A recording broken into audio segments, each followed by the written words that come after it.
మరి ఈరోజు చంద్రబాబు నాయుడు గారి ప్రభుత్వం 2 ఏళ్ళకే మనం 3,31,000 కోట్లు అప్పు చేస్తే చంద్రబాబు నాయుడు గారి ప్రభుత్వం 2 ఏళ్ళకే వాళ్ళు చేసిన గ్రాస్ అప్పులు, వాళ్ళు చేసిన కమిటెడ్ అప్పులు గ్రాస్ అప్పులు ఈ 2 కలిపితే 2 ఏళ్ళకే 3,30,000 కోట్లు దాటాయి. కానీ ప్రజలకు మనం ఇంతకు ముందు చేస్తూ ఉన్న అన్ని పథకాలు రద్దయిపోయినాయి.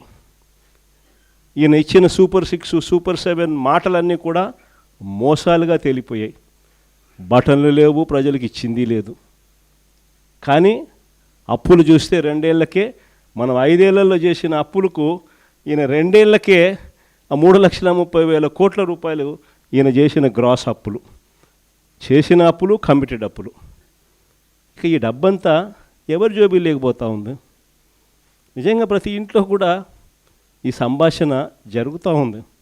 జగన్ ఎలా చేయగలిగాడు, చంద్రబాబు నాయుడు ఎందుకు చేయలేకపోతా ఉన్నాడు?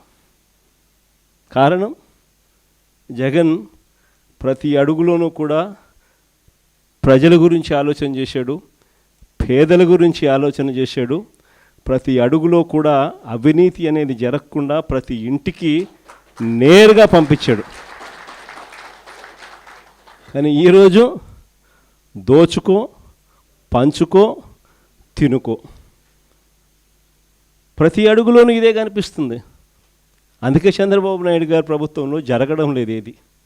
ఏదన్నా ముట్టుకోండి మీకు ఇదే కనిపిస్తుంది. లిక్కర్ మాఫియాతో మొదలు పెడితే చాలు, రాష్ట్రానికి సంబంధించిన ఏ ఆదాయాలు కూడా రాష్ట్రానికి రావడంలా.